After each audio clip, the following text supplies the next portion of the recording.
Bonjour chers élèves, heureuse de vous retrouver pour une nouvelle séance de travail concernant l'attribut du sujet et la deuxième partie. Dans cette partie-là, on va travailler les exercices d'application concernant toujours l'attribut du sujet. Comme la dernière fois, غادي نخدموا la deuxième séance de l'attribut du sujet. غنخدموا les exercices d'application et comment appliquer la leçon. Mais avant de commencer, chers élèves, on va faire un petit rappel concernant la leçon. Qu'est-ce qu'un attribut du sujet? L'attribut du sujet ne peut pas être supprimé dans la phrase. Il donne des informations sur le sujet. Il se situe juste après les verbes d'état. Il s'accorde avec le sujet. Il peut être un adjectif, groupe nominal ou bien nom simple. Dans cet exercice d'application, chers élèves, il nous demande de souligner l'attribut du sujet dans les phrases suivantes. سوف نسطر على l'attribut du sujet في الجمل التالية. خصكم هنا تردوا البال كاينين بعض الجمل اللي ما كيحتويوش على l'attribut du sujet. Je ne peux pas parler de l'attribut du sujet si je n'ai pas un verbe d'état. La première phrase, on a l'oiseau est plein. Pierre devient un bon joueur. Le garçon écrit au tableau. Cet homme a l'air sévère. Cette leçon de grammaire paraît facile. Les enfants dorment sur le lit. L'hiver reste froid.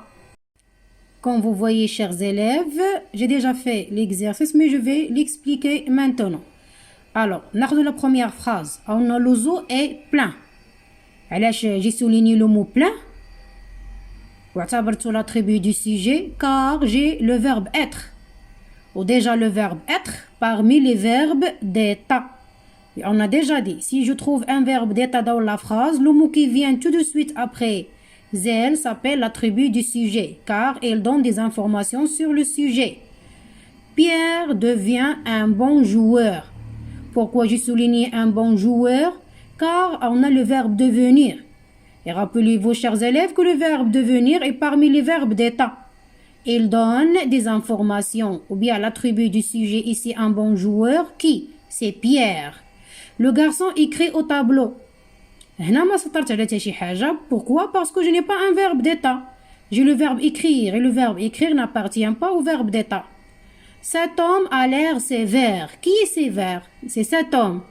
Et on a ici déjà le verbe avoir l'air.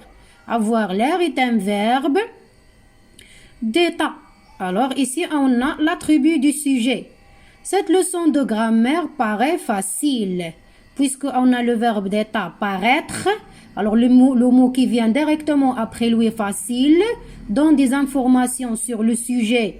Cette leçon de grammaire, alors facile ici, est un attribut du sujet. Les enfants dorment sur le lit. Ici, comme vous voyez, chers élèves, on n'a pas un verbe d'état.